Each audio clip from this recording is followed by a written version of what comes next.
Bueno, pues buenas tardes a todos a los que estáis aquí compartiendo la clase conmigo esta tarde y también, por supuesto, a todos aquellos que nos veréis después a través de nuestro canal de YouTube. Vamos a proseguir con este estudio del libro de los espíritus. Estamos, para que nos situemos en el libro segundo, estamos hablando del mundo espiritista o de los espíritus. Concretamente estamos en el capítulo 4, en la pluralidad de existencias, y hoy vamos a tratar un tema especialmente especial, que es la suerte de los niños después de la muerte. Es un tema delicado, vamos a intentar tratarlo con mucho cariño y, por supuesto, pues dejando ese pozo de esperanza y de consuelo que intenta transmitirnos la doctrina espírita siempre. Bien, pues en primer lugar, en primer término, antes de nada, como me gusta hacerlo siempre, creo que vamos a intentar contextualizar. Estamos en este capítulo hablando de la pluralidad de existencias. Hemos abordado en las clases anteriores conceptos como reencarnación, transmigración de las almas, hemos hablado de pruebas, de consecuencias, hemos hablado de progreso. Todo ello pues tratando un poco de esclarecernos al respecto de cuestiones tan importantes como la justicia de la reencarnación, de la que vamos a hablar todavía mucho, mucho aún, ¿no? Pero no solo. En el capítulo 3 hablamos ampliamente del alma después de la muerte, hablamos de su individualidad, hablamos de cómo se opera esa separación del alma y el cuerpo en ese proceso biológico que llamamos muerte. Cuestiones todas muy importantes para, sobre todo, comprender cuál es nuestra naturaleza y cómo se opera todo proceso reencarnatorio, además de la función pedagógica, la función educativa por excelencia que tiene la reencarnación. En este plano de estudio, Kardec no podía dejar de lado una cuestión que nos inquieta a todos, pero que posiblemente para él tuviera alguna connotación de más, ¿no? Porque es muy probable que en su propio entorno, como en el de tantas familias hasta bien entrado el siglo XX, la muerte de los niños más pequeñitos era un suceso cotidiano, un suceso habitual. La pregunta que todos nos planteamos, incluso hoy en día, delante de la muerte de un niño, de la enfermedad de un niño, ¿no? que lo lleva a la muerte, es ¿por qué un niño? ¿Por qué un inocente? Y hay una pregunta que va más allá, ¿no? ¿Qué le ocurre? ¿Qué ocurre con esta almita que regresa al mundo espiritual? Los niños representan la inocencia, representan la pureza, representan la bondad, la fragilidad, la ternura. Y entonces no nos cabe otra que hacernos todas estas preguntas, ¿no? Es lógico que todos en algún momento nos hayamos hecho estas preguntas. ¿Por qué los niños? ¿Qué ocurre con ellos, no? Teniendo presente que el espiritismo, eh, como estamos estudiando, nos habla de que todos somos espíritus con un mismo principio, creados simples ignorantes, y que vamos desarrollándonos moral e intelectualmente encarnación tras reencarnación, no podemos pensar en un destino, en un único destino de las almas, aunque estas sean las almas de los niños. ¿Y por qué digo esto? Vamos a ver un poco la secuencia histórica después eh, al respecto de lo que las iglesias, ¿no? En este caso y en este contexto en el que estamos en la época de Kardec, en la Francia del siglo XIX, pues es la Iglesia Católica, ¿no? ¿Qué nos va a decir la Iglesia Católica? ¿Cuál era la concepción que tenían en aquel momento de todo esto que estamos hablando? Pero antes de nada, para que podamos hacernos una idea de lo que la muerte de los niños, el peso que tenía la muerte de los niños en esa vida cotidiana del siglo XIX, quiero compartir con vosotros eh, algunas cuestiones, ¿no? Fijaros cómo en el inicio del siglo, entre el 1800 y 1830, prácticamente alrededor de uno de cada cinco niños moría antes de cumplir eh, el primer año. En 1830 la tasa era de casi 200 niños de cada mil. De cada mil que nacían vivos, 200 fallecían, ya fueran el parto, ya fueran las horas posteriores, ya fueran los días. En el primer año, uno de cada cinco niños moría antes de cumplirlo, ¿no? La mortalidad infantil en la Francia del siglo XIX era extremadamente elevada. En España más elevada aún, ¿eh? Tengo que decirlo. Pero en España, fijaros, en Francia se nos dice que era extremadamente elevada. Esas tasas de mortalidad superaban el 20, el 30%, eh, manteniéndose en esos márgenes, digamos, durante la mayor parte del siglo. Luego veremos por qué, ¿no? Cuáles eran las causas. A mediados del siglo, es decir, hacia el 1850, ya nos situamos un poco más en la época en que los espíritus están ya dándonos informaciones, están dándonos nociones, ¿no? de la vida después de la muerte, la cifra desciende ligeramente, ¿no? La cifra se sitúa en uno de cada seis niños.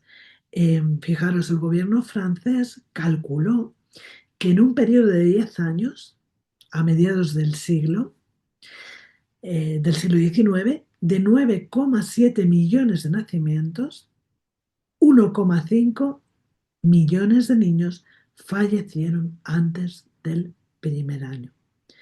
Ya en el 1900 la tasa infantil se situaba en torno al 15%, ¿no? De aproximadamente 150 de cada 1000 niños moría antes de cumplir el primer año. Pero vamos más allá, porque claro, estamos hablando de los niños en ese primer año de vida, pero esto no acaba aquí, ¿no? La mortalidad infantil antes de que esos niños cumplieran los 5 años era todavía mucho más drástica. En 1800, aproximadamente, el 41,2% de los niños, es decir, prácticamente la mitad, 412 de cada 1000, no llegaba a los 5 años de edad. Hacia 1860, la probabilidad de morir antes de que se cumpliera el quinto aniversario era de cerca el 30%. Y esa cifra era mejor que la de Italia o la de España, ¿no? Donde superaba el 40%. Vemos, ¿no?, cómo la muerte de los niños era eh, un hecho cotidiano, un suceso cotidiano, un suceso habitual. ¿Qué factores determinaban todo esto? Bueno, había distintos factores, ¿no? La falta de asepsia, por supuesto, era uno de los más importantes. Las condiciones de vida insalubres, ¿no? En el París del siglo XIX, eh, las condiciones de vida eran bastante duras. La insalubridad cantaba a sus anchas, había una gran cantidad de desechos en las calles y todo esto provocaba infecciones, provocaba brotes de distinta índole y provocaba esa mortalidad infantil, ¿no? Sobre todo la de los de las menores de un año. No es sino hasta eh, que aparece la vacuna de la viruela que empieza a haber una cierta mejora, ¿no? Mejoran también a partir de la segunda mitad del siglo XIX las técnicas de obstetricia, las técnicas bueno, de acompañamiento en el parto. Hay también un impacto industrial muy interesante, porque en la segunda mitad del siglo la mortalidad que había empezado a descender ligeramente, como hemos visto, pues a partir de la segunda mitad, yéndonos ya a, a la época más industrial, pues empieza otra vez a ascender debido al hacinamiento en las grandes ciudades, al hacinamiento urbano. Los adultos, los niños compartían habitación, compartían cama, compartían en el mejor de los casos eh, el ambiente, ¿no? En el que estaban. Y además, bueno, esto favoreció, por supuesto, las epidemias de cólera que durante el siglo XIX y principios del XX barrieron multitud de lugares. Y aparecía también, había una práctica también muy común, tanto en Francia como en España, entiendo que en Europa, en términos general, las madres que trabajaban en las fábricas no podían ocuparse de los niños, entonces a los niños lactantes fundamentalmente se les enviaba al campo con algún familiar, alguna, pues bueno, con lo que se llamaban nodrizas, ¿no? Las mujeres que se dedicaban a criarlos por un módico precio y estas no ofrecía al campo tampoco unas condiciones de higiene apropiadas. Las condiciones casi siempre eran bastante deficientes, ¿no? Por poner un ejemplo, aquí en España no era raro, ¿no? En las casas de pueblo, y esto hasta muy avanzado el siglo XX, que la parte de abajo de la vivienda pues estuviera la conejera, estuviera el gallinero. Y es cierto que las personas vivían en las plantas superiores, pero la probabilidad de contagio de algún tipo de enfermedad, lo que conocemos ahora como zoonosis y todo esto, era muy grande, ¿no? Por estar en contacto con las heces de los animales, etcétera, etcétera. Y después también vamos a encontrarnos, ¿no? Con algunos hitos sanitarios que van a conseguir de alguna manera, eh, bueno, pues parar un poquito eh, esta cuestión, ¿no? De la mortalidad infantil, ¿no? En 1846, por ejemplo, se demuestra la importancia del lavado de manos para reducir la mortalidad por infección puerperal, que era una de las primeras causas de muerte. La mayoría de los niños morían en el parto o a las pocas horas o a los pocos días precisamente por estas infecciones y por supuesto la madre también, ¿no? Luego, en 1860, vamos a ver el desarrollo de la cirugía antiséptica usando fenol para desinfectar, ¿no? Y esto va a ser la base de la asepsia moderna.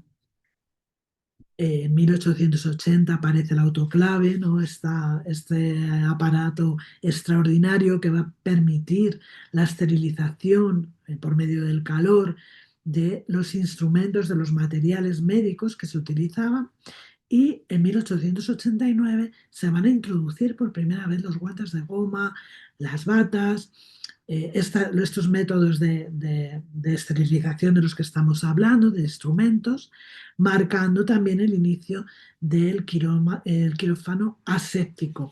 Todo esto va a contribuir a que, y las vacunas, por supuesto, la aparición de las vacunas es lo que va a contribuir a que todas estas desencarnaciones tan tempranas de niños, pues vayan eh, poquito a poco disminuyendo.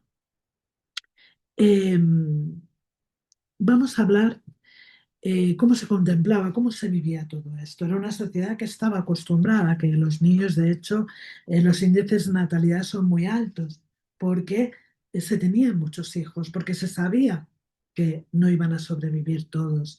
Era muy común, aquí voy a hablar aquí en España, bueno, puedo hablar de Francia, pero aquí era muy común que cuando llegaba el invierno, llegaba la gripe, las enfermedades infantiles que hoy debieran estar erradicadas, como el sarampión, como la polio, todo esto eh, arrasaba una comarca, ¿no? Y se llevaba por delante a todos los niños, ¿no? Que caían enfermos, a todos los niños sin posibilidad alguna, porque no había acceso a la sanidad, no había acceso en muchos casos a los médicos de pueblo y para el pueblo no tenían los medios, los médicos que tenían los medios, la gente pobre no podía pagarlos. Y todo esto contribuía, ¿no?, a esas muertes. Por lo tanto, las muertes de los niños, como he dicho, eran un hecho cotidiano, un hecho natural, normal.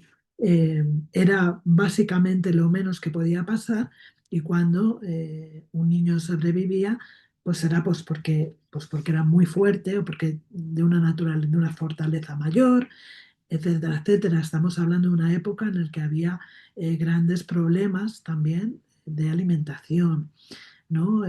Por supuesto que el acceso a los medicamentos, como digo, pues prácticamente imposible. Cuando aparece la penicilina y se estandariza su uso, pues se salvan muchas vidas, pero sigue habiendo de fondo otros problemas, ¿no? Que son, eh, bueno, pues fundamentalmente la falta de higiene y la alimentación.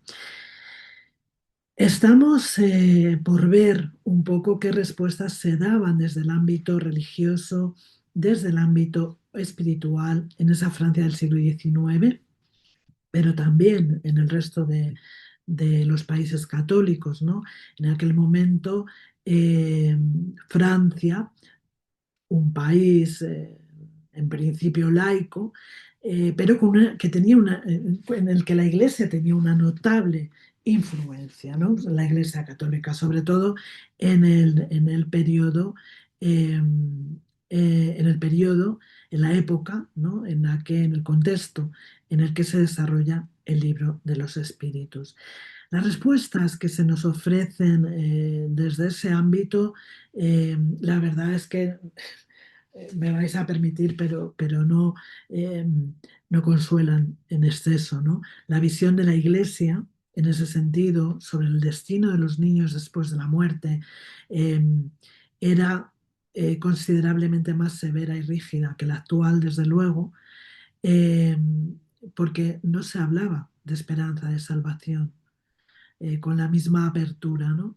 Eh, eh, Predominaba siempre la doctrina de la necesidad absoluta del bautismo para poder darle un destino a ese alma, a ese almita, a ese niño que se iba muchas veces sin bautizar, muchas veces, eh, en fin, pues en condiciones espirituales que la Iglesia consideraba como perniciosas para ese alma, ¿no?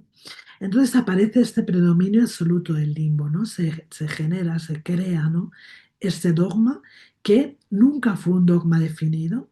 Si leemos un poquito sobre este tema, nunca aparece como un dogma definido, pero en el siglo XIX se enseña como un dogma universal en los seminarios y en el catecismo de aquella época, se va a recoger como una conclusión teológica segura. Es decir, los niños que mueren sin bautizar, las almas de los niños que mueren sin haber sido bautizados, van a ir a Olimpo de manera segura. ¿Qué se creía? Pues se creía que al morir con el pecado original, aunque los niños no tenían pecados personales porque no les había dado tiempo a tenerlos, no podían entrar al cielo y por supuesto no podían ver a Dios, pero tampoco merecían el castigo del infierno porque no habían pecado, ¿no? Este es un poco el pensamiento teológico del momento. Entonces, como resultado surge esta cuestión del limbo, que se considera un estado de felicidad natural, pero con la pena de daño. ¿Y cuál es la pena de daño? Pues la pena de daño es que estaban castigados eternamente, o sea, la privación eterna de ver a Dios por toda la eternidad, nunca podrían ver a Dios, estaban castigados eternamente, ¿no? Estamos hablando de niños, ¿no? Y la verdad es que, en fin, causa un poquito de pavor todo esto, ¿no? Luego estaba el rigor del bautismo de urgencia, ¿no? Por el miedo precisamente de que un niño, un neonato, un niño que moría de manera repentina, pues se quedara fuera del cielo. Entonces, bueno, pues la Iglesia del siglo XIX pues inventa esta fórmula, el bautismo inmediato, en el que se exigía bautizar a los niños recién nacidos lo antes posible, incluso el mismo día del parto. Esto hasta bien entrado el siglo XX, de manera que normalmente las madres no iban al bautizo porque estaban en ese periodo que se llamaba cuarentena y no podían participar del bautismo porque se hacía prácticamente a los pocos, si no inmediatamente, a los muy pocos días de nacer. Y luego también, bueno, buscaron otra fórmula que era el bautismo de socorro. En este bautismo de socorro se instruía a las parteras, a los médicos, para que en el caso de peligro de muerte durante el parto, ellos mismos pudieran bautizar al niño, incluso aunque no hubiera nacido. Incluso aunque no hubiera nacido. Y por otro lado, también otra de las cuestiones en este sentido que se vivía, ¿no?, en el siglo XIX era ese trato en la liturgia y los cementerios. Había distinción entre el niño bautizado y el no bautizado. Eh, Había una serie de misas, por ejemplo, en los niños bautizados se celebraba una misa que se llamaba Misa de los Ángeles, todo el mundo iba vestido de blanco, y porque se creía que ese niño que había sido bautizado iba a ir directamente al cielo. Los niños no bautizados no tenían derecho a las exequias eclesiásticas, no se celebraba misa por ellos y no podían ser enterrados en sagrado, es decir, dentro de los muros del cementerio católico. Yo creo que no hay ni más que decir, ¿no?, leyendo esta frase de este Papa, San Pío X, que fue Papa ya en los primeros años del siglo XX, que dice que los niños muertos sin bautismo van al limbo, donde no gozan de Dios, pero tampoco sufren, porque teniendo el pecado original y solo ese, no merecen el paraíso, pero tampoco el infierno ni el purgatorio. Este hombre, San Pío X, Dios le tenga en su gloria, pues fue eh, papa desde el 4 de agosto de 1903 hasta su muerte en 1914. Fijaros que ya hemos entrado en el siglo XX. Pues bien, vamos a ver cuál es la postura actual eh, de la Iglesia Católica. Bueno, la postura actual, tal y como se ve todo esto hoy, combina esa especie de cautela eh, teológica con una fuerte confianza en la misericordia de Dios, ¿no? Ellos hablan de la esperanza de salvación, que sería la postura actual. El catecismo, el que está en vigor actualmente, establece que la muerte de los niños sin bautizar, que ante la muerte de los niños sin bautizar, la Iglesia solo puede confiarlos a la misericordia divina. Y esta misericordia la van a basar en tres pilares fundamentales, ¿no? Esa voluntad salvífica de Dios, ese Dios que desea, que es bueno, que es amoroso y que desea que todos nos salvemos, la ternura de Jesús, ¿no? Cuando haciendo alusión a, a el amor que Jesús sentía por los niños y entonces sugieren, ¿no?, que existe ese camino de salvación, incluso que no estén bautizados. También la oración de la Iglesia, no hay un rito de exequias específico donde se pide por el eterno descanso de sus almas, ¿no?, lo que refleja la esperanza institucional en su salvación. Y por supuesto, el limbo es una teoría que ya está superada. Históricamente, como hemos visto, se hablaba de este limbo de los niños como un lugar, hemos dicho, de felicidad natural, pero en el que nunca podrían tener esa visión beatífica, esa visión de Dios. Sin embargo, la Iglesia actual reconoce que no es un dogma, que nunca fue una verdad obligatoria, sino únicamente una hipótesis, ¿no? Una hipótesis como cualquier otra, ¿no? Y luego, en la Comisión Teológica Internacional, en el año 2007, va a publicar un estudio en el que la Iglesia afirma que el limbo refleja una visión excesivamente restrictiva de lo que es la salvación y que hay razones teológicas sólidas para esperar que estos niños vayan al cielo. Para los niños que mueren habiendo recibido el bautismo, la Iglesia enseña con certeza que al estar libres de pecado, tanto original como personal, van a entrar directamente en la bienaventuranzas del cielo, manteniendo eso sí que aquellos que no están bautizados pues bueno, dependen de esa misericordia de Dios de la que hemos hablado anteriormente. Este es el panorama eh, a grandes rasgos con el que se va a encontrar Kardec, ¿no? He puesto la visión actual para que veamos un poco cómo también la Iglesia ha ido progresando y revisando un poco esta cuestión tan compleja, esta cuestión eh, que ha llevado a muchos padres, a muchas familias a tener un dolor, incluso a ocultar la muerte en muchos casos no ocultarlo, sino no hablar de la muerte de sus hijos, porque era un dolor muy grande eh, tener que- que exponer todo esto que la Iglesia tenía como propuesta, ¿no?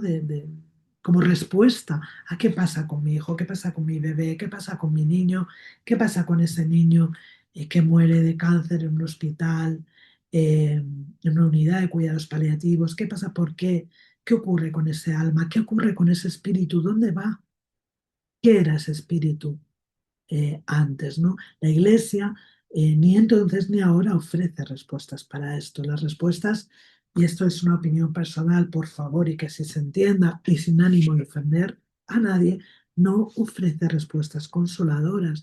Esa es mi punto de vista, mi punto de vista, mi impresión de cuánto he podido leer en estos días y estudiar al respecto.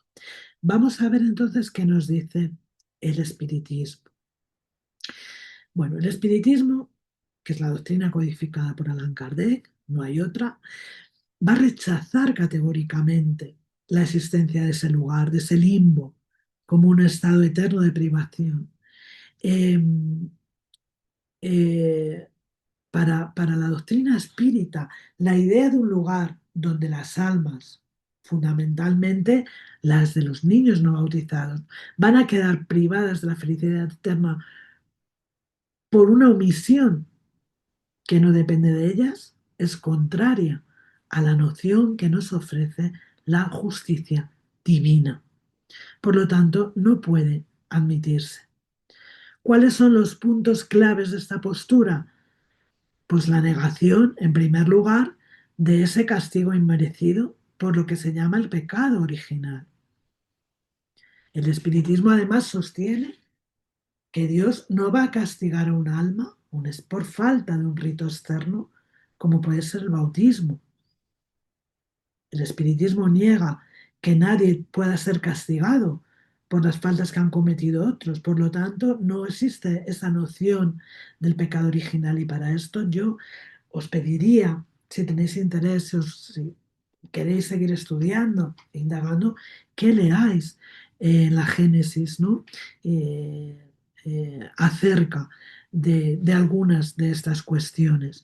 No existe ese pecado original, no existe la posibilidad de que nosotros estemos pagando por las faltas que se cometieron hace generaciones, ¿no?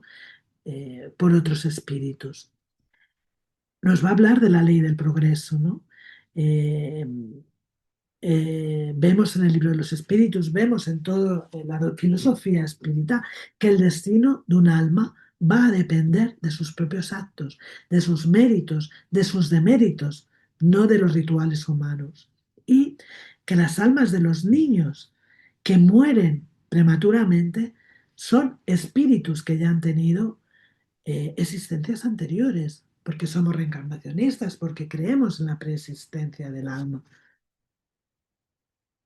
y que van a continuar su evolución en nuevas reencarnaciones, que no se van a quedar estancadas en un limbo, sino que regresarán al mundo espiritual para seguir progresando.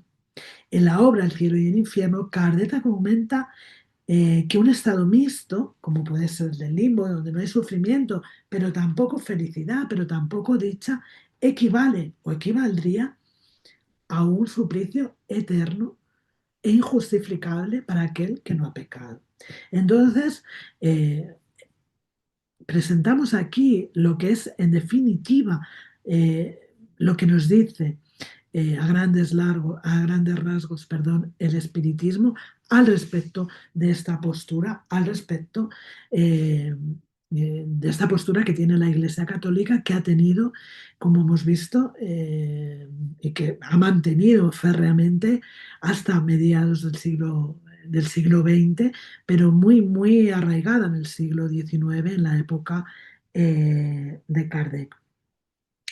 Eh, en el cielo y el infierno, o la justicia divina según el espiritismo, en el capítulo 4 de la primera parte, eh, ahí donde se va a hablar del infierno, del limbo, de todas estas cuestiones, se nos dice que no habiendo hecho mal los niños que mueren en edad temprana, no pueden ser condenados al fuego eterno. Por otra parte, no habiendo hecho ningún bien, ningún derecho tienen a la felicidad suprema. Esta es la postura de la que parte la Iglesia Católica. Están entonces, dice la Iglesia, en ese limbo, en esa situación mixta que nunca ha sido definida y en la que, aunque no padezcan, no disfrutan tampoco de la dicha perfecta. Pero el espiritismo nos dice que esa suerte no está fijada irrevocablemente, que no pueden estar privados durante toda la eternidad, que esta privación, que no dependió de ellos, equivale a un suplicio eterno inmerecido. Y ocurre lo mismo con todos aquellos que por lo que sea no han sido bautizados en la fe católica, todos aquellos que no son cristianos, todos aquellos que no profesan incluso ninguna religión. ¿Eh? La lógica más sencilla rechaza esta doctrina porque es contraria a la justicia de Dios. La justicia de Dios está enteramente contenida en estas palabras de Jesús, no a cada uno según sus obras. Hay que aplicarlas a las obras buenas o malas que se realizan libre y voluntariamente, en cuyo caso no están los niños y no están estas personas que no han conocido, que no conocen a Jesús, que no conocen los evangelios, que no son cristianos, que son ateos, que son musulmanes, que son lo que quieran ser. ¿De acuerdo? Es que esto va en contra de la justicia, de la propia justicia divina, y así lo tenemos que ver.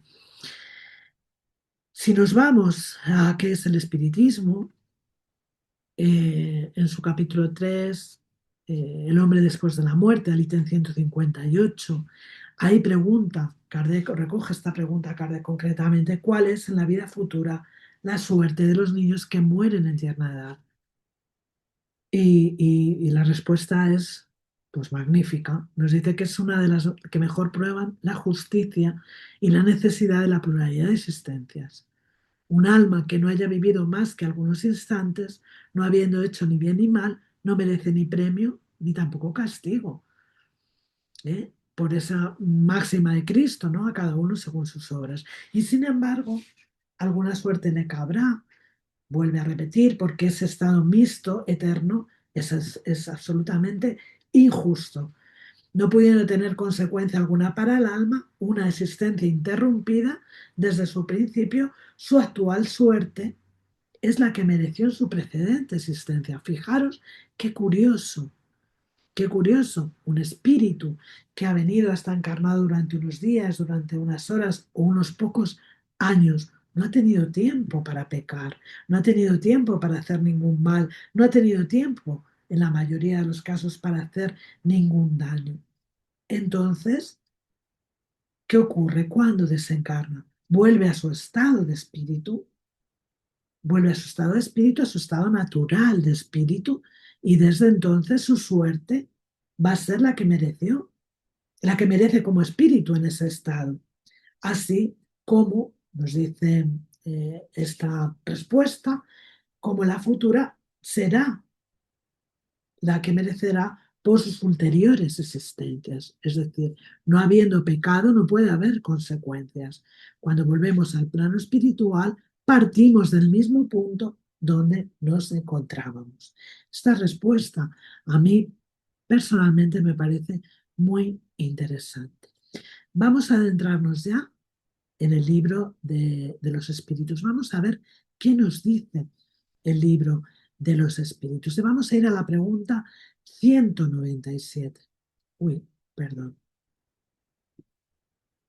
Ok. Vamos a la pregunta 197, ¿no? Kardec aquí está intentando eh, obtener informaciones sobre ese destino de estas almas de los niños, ¿no? Dice, el espíritu de un niño muerto en edad temprana está tan adelantado como el de un adulto.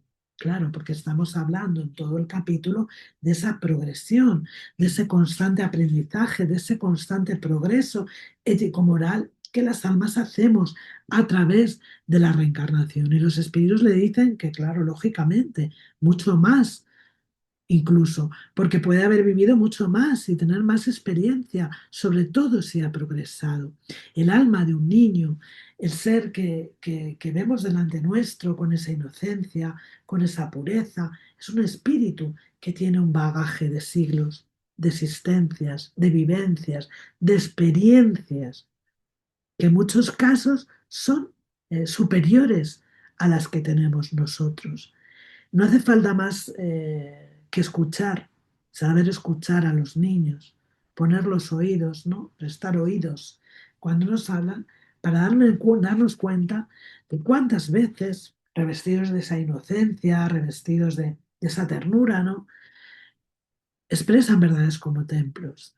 Y verdades como templos a veces en un lenguaje en el que nosotros mismos nos sorprendemos y decimos, madre mía, parece que está hablando una persona mayor. ¿Cuánta sabiduría hay en esto que expresa este niño? Y no debe de extrañarnos, no debe de extrañarnos si comprendemos la individualidad del alma, si comprendemos que ese niño, ese alma no ha sido creada en el momento de la concepción para una única existencia, si comprendemos que el alma preexiste antes del nacimiento y sobrevive después de la muerte, y que es un alma rica en experiencias, en eones de vivencias, en millones, en cientos de miles de situaciones, de pruebas por las que ha tenido que atravesar y ir acumulando conocimiento tanto moral como intelectual.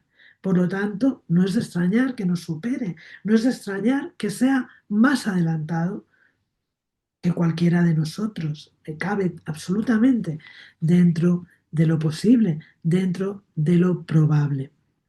Entonces, un espíritu, el espíritu de un niño puede estar más adelantado que el de su padre. Pues es un caso muy frecuente, nos dicen los espíritus. Por ventura no lo veis a menudo en la tierra. Y repito, basta escuchar, de abrir los oídos, abrir el corazón y escuchar a los niños para darnos cuenta que muchas veces nos superan en, en conocimiento, nos superan, eh, nos sorprenden, nos sorprenden con sus indagaciones, con sus preguntas, con sus comentarios y traen a veces también lecciones para nosotros, ¿no? Cuando, cuando razonan con una madurez que está fuera, ¿no? Del espacio y del tiempo, que está fuera de su edad, que está fuera, nos razonan o nos hacen razonar o pensar sobre determinadas cosas. Ahí es cuando nos damos cuenta que este niño trae un adelanto, trae un conocimiento que no ha adquirido aquí en la Tierra, en este momento concreto, en esta encarnación, en este ámbito.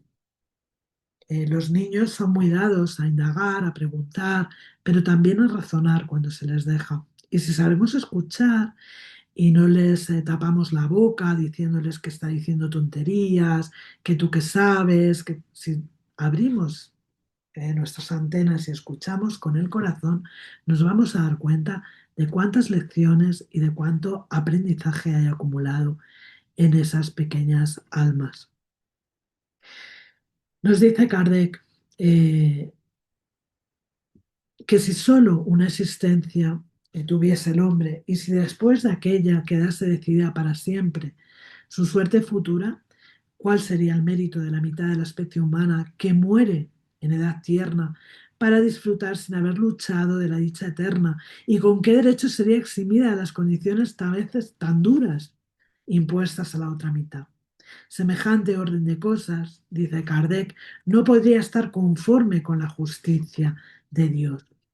Dada la reencarnación, todos somos iguales, a todos nos pertenece el porvenir, sin excepciones y sin favoritismos.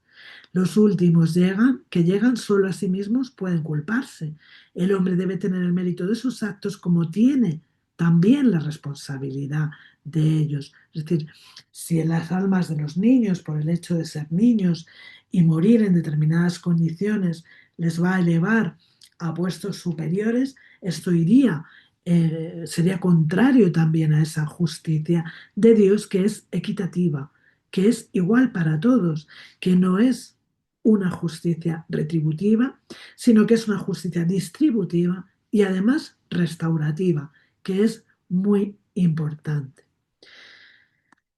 Sigue diciéndonos Kardec que por otra parte no es racional considerar la infancia como un estado normal de inocencia. Claro, esa es la apariencia. No vamos a entrar a analizar, hay un capítulo concreto, unas preguntas más adelante del libro de los espíritus que va a hablar concretamente de la infancia, pero yo no quiero entrar para poder abordarlo con más profundidad más adelante, ¿no? Pero efectivamente la infancia, como vamos a ver, no es un estado normal de inocencia, es un estado por el que el espíritu tiene que atravesar para su propio desarrollo. Pero eso no significa que sea un estado en ese sentido, ¿no? Que todos los espíritus eh, encarnados y que pasan por ese estado de infancia sean inocentes, ¿no? Esa es la apariencia, como lo es la de la fragilidad, como lo es la de la pureza. Es toda una apariencia que no tiene relación más que con los cuidados, con despertar nuestra ternura, con, en fin, que le prodiguemos a ese espíritu, a ese alma, en ese cuerpo infantil, todo aquello, perdón, todo aquello que esté necesitando, ¿no? Eh, Y dice Kardec, no vemos niños dotados de los peores instintos en edad en que no ha podido la educación ejercer aún su influencia. No les vemos, que parecen haber traído al nacer la astucia, la falsedad, la perfidia y hasta los instintos del robo y del asesinato. No obstante, los buenos ejemplos que les rodean. La ley civil absuelve sus crímenes porque, según dicen, obran sin discernimiento y tienen razón.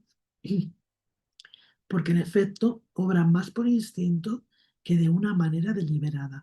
Pero ¿de dónde pueden provenir esos instintos? En los niños de una misma edad, educados con las mismas condiciones, sometidos a las mismas influencias. ¿De dónde sino de la inferioridad del espíritu? Procede esa perversidad precoz, puesto que en ninguna parte toman ella la educación.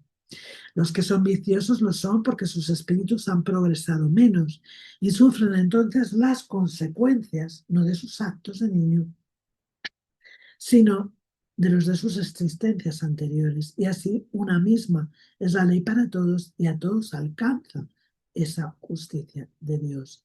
Los niños tienen esos espíritus encarnados que vemos como niños, tienen su propia naturaleza que será buena o mala, mejor o peor en virtud de todas las experiencias, de todo ese bagaje de experiencias que han ido eh, adquiriendo existencia tras existencia.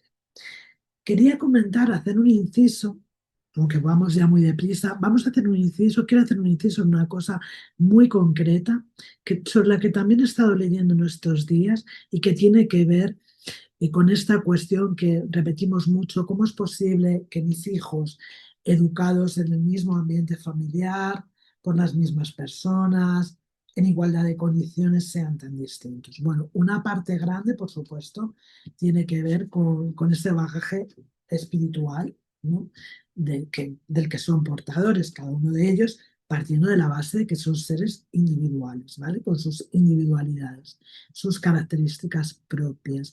Pero no es cierto del todo, no es del todo cierto, y esto podríamos debatirlo en otro momento, no es del todo cierto que los hayamos educado de igual manera. Eso es lo que creemos nosotros, eso es lo que nos parece a nosotros, esa es la sensación o la percepción que nosotros tenemos.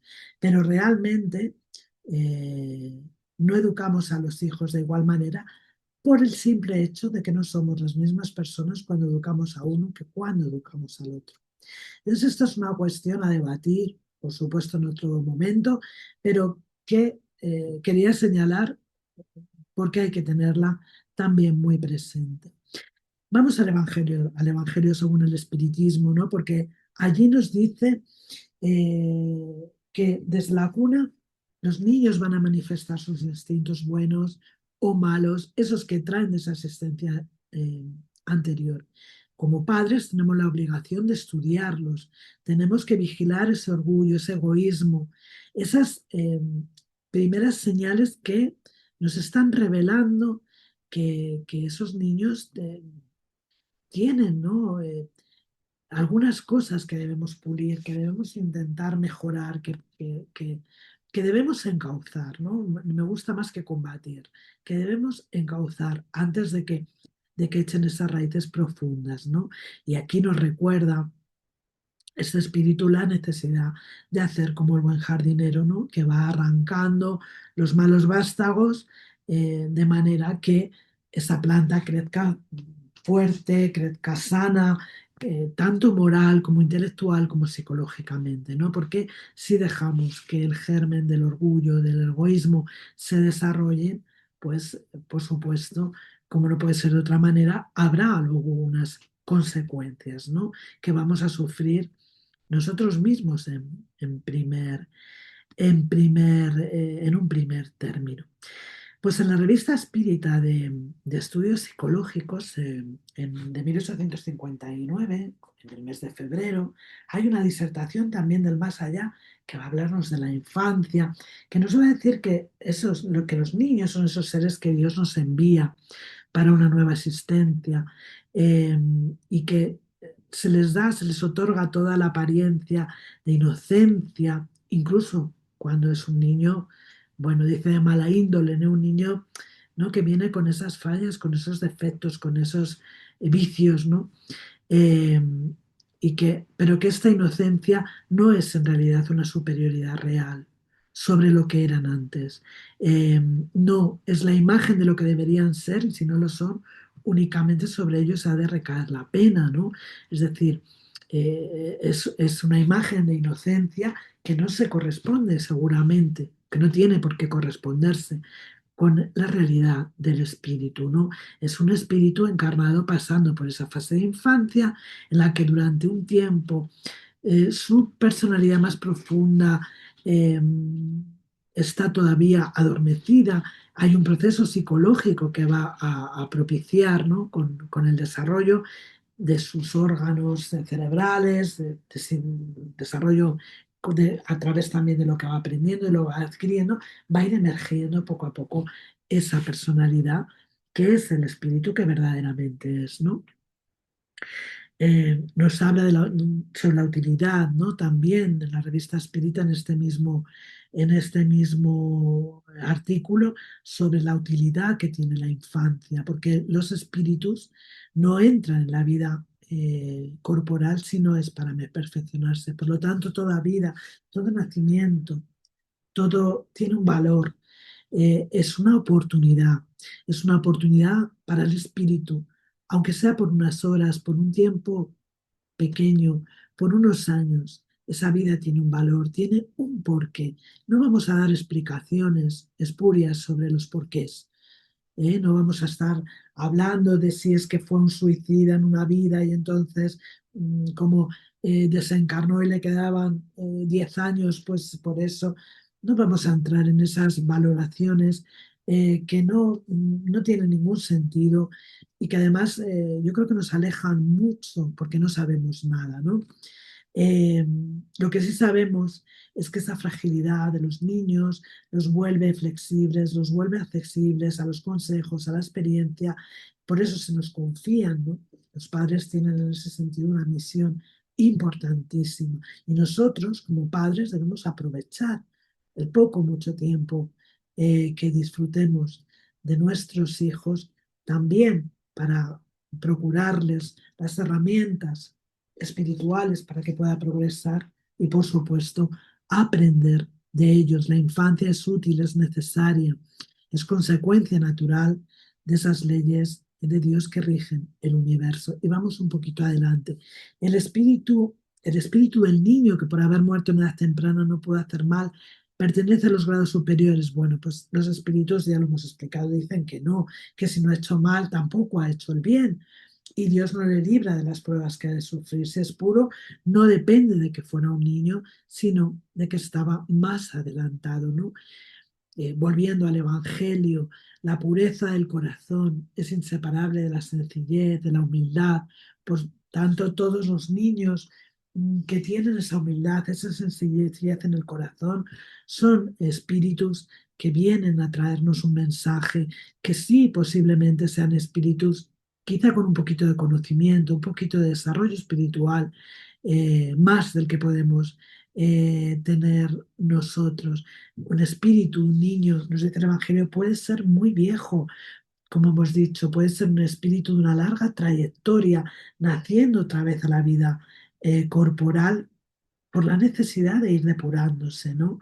Y de ir poco a poco despojándose de todas esas imperfecciones que ha ido, de las que no se ha despojado en las vidas anteriores, ¿no? En las existencias siguientes. Por lo tanto, eh, es importante siempre tener en cuenta estas cuestiones. ¿Por qué se interrumpe a menudo la vida de la infancia? Bueno, la duración de la vida del niño para el espíritu que en él está encarnado puede ser complemento de una existencia interrumpida antes del término deseado y su muerte es con frecuencia una prueba o una expiación para sus padres. No podemos decir que esto no es así. Indiscutiblemente, siempre la pérdida de un hijo constituye una prueba. Yo no puedo hacerme una idea del dolor que se puede llegar a sentir, ¿no? Eh, Quienes tenemos conocimiento, por ejemplo, de cómo se tratan estos temas en las unidades de cuidados paliativos en pediatría, sabemos también de las lecciones consoladoras que traen los niños para nosotros que están al borde de la muerte. Niños que hablan abiertamente, haciendo referencia a esta pregunta que hace Kardec, que hace el espíritu de un niño que muere en edad temprana, vuelve a empezar una nueva existencia, ¿no? Hay infinidad de casos en los que en esos momentos los niños revelan eh, haber visto a papá y a mamá antes de encarnar, haberlos acompañado durante el periodo de gestación. Estos niños al borde de la muerte son en muchos casos, ¿no? Eh, eh, agentes de consuelo para sus padres. A menudo son los que consuelan a sus padres, los padres destrozados, ¿no? Delante de la proximidad, de la separación. Eh, Están desolados, están abatidos y son a menudo los niños quienes los consuelan, hablándoles eh, pues de lo que ya ven, de lo que ya presienten, de ese abuelo que nunca conocieron, pero que pueden ver a su lado, de ese hermanito que produjo un aborto, al que por supuesto tampoco conocieron nunca y de cuya existencia no sabían y que está esperándoles.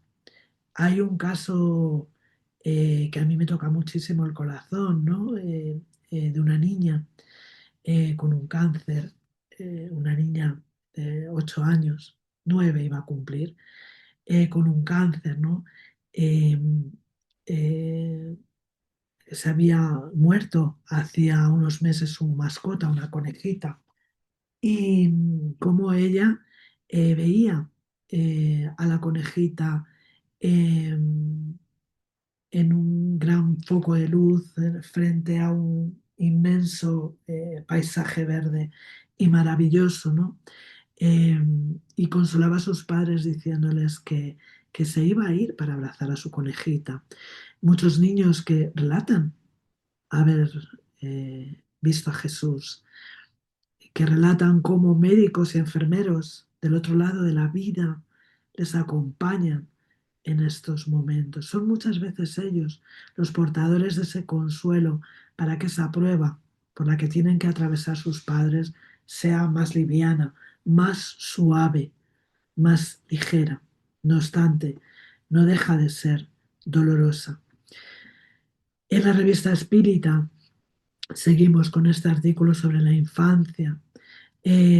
Nos habla también de cómo esos niños muchas veces vienen de mundos diferentes, donde han adquirido hábitos distintos. Y, bueno, pregunta, ¿cómo querríais que permaneciese en vuestro medio ese nuevo ser? Que viene con pasiones tan diferentes de las que poseéis, con inclinaciones y gustos enteramente opuestos a los vuestros, ¿no? ¿Cómo querríais que se incorporase a vuestras filas de modo diferente del que Dios ha querido? Es decir, muchas veces estos espíritus vienen por un tiempo muy corto, a cumplir una misión muy concreta, a dejarnos un mensaje, una esperanza, un consuelo, un desconsuelo en un principio, ¿no? Pero un consuelo, porque como digo, muchas veces ellos son agentes, son portadores de ese mensaje de esperanza, de que la vida continúa más allá de la muerte. Esta unión que se inicia en la infancia, durante el periodo de la gestación, durante la infancia y la adolescencia, ¿no? Que es cuando va a encontrar ese grado de perfección, eh, eh, cuando encuentra, ¿no? ese punto de anclaje para volver a encarnar, es absolutamente necesaria, me refiero a la tarea de encarnar en un cuerpo, de pasar por ese periodo de infancia, de pasar por esa desencarnación, porque es necesario para él, para su equilibrio, para su aprendizaje. No vamos a especular, como he dicho antes, con las causas, con los motivos, con los porqués, con los para qué. Es simplemente una necesidad del espíritu, porque el espíritu sigue progresando, eso no debe de olvidarse nunca. Debemos entender que progresamos, que la verdadera vida es la vida del mundo espiritual, no es la vida física, no es esta vida que disfrutamos ahora, que estamos disfrutando ahora. Esto es la escuela, este es el lugar para la prueba, para el aprendizaje, para adquirir experiencias. La verdadera vida es la vida espiritual. Son vidas, además, eh, muchas de ellas absolutamente necesarias. Todas son necesarias, pero quiero decir, no todos los espíritus vienen con una misión, no todos los espíritus vienen. Nosotros necesitamos seguir purificándonos, seguir creciendo a través de esta puerta, ¿no? Que es eh, la reencarnación. Eh, para la vida espiritual, como nos dice este artículo, por muy numerosas que sean las existencias, su suma total no comprende en todo caso sino una parte imperceptible de la vida espiritual, que es la verdadera, que es la indefinida. Y ese es el mensaje que tenemos que trasladar siempre. En ese sentido, el espiritismo es una doctrina infinitamente más espiritualista, por no decir menos materialista, que tiene la ventaja, nos dice en esta refutación del cielo y el infierno, de estar más conforme con la observación, con el destino del alma. Según lo que nos enseñan, el alma es independiente del cuerpo. El cuerpo no es más que una envoltura temporal que necesita el espíritu para llevar aquí adelante su cometido, que es el aprendizaje, que es la renovación constante, que es el procurarse conocimientos morales, intelectuales y progresar. Su esencia, la esencia de todos nosotros es la espiritual. La vida normal es la del espíritu. El cuerpo es solo ese instrumento para el ejercicio de las facultades, para desarrollar esas facultades que todos tenemos, para ponerlas en práctica, para ponerlas en movimiento. Pero cuando el espíritu se libera del cuerpo físico por el fenómeno biológico de la muerte, lo que nosotros llamamos muerte, ese espíritu va a gozar con más libertad, con más expansión de esas facultades. Es muy tarde, es un tema precioso, pero volveremos a hablar de la infancia más adelante y solo dejar este mensaje de esperanza a nuestros niños, nuestros jóvenes, siguen viviendo en el mundo espiritual, siguen acompañando nuestras vicisitudes, nos siguen amando, se siguen preocupando por nosotros y volverán, en algún momento volverán a encarnar, posiblemente en el mismo ámbito que dejaron, posiblemente mm, como nuestros nietos, como nuestros sobrinos, pero volverán para estar con nosotros, y no en esta existencia, posiblemente en la siguiente. Muchas gracias a todos.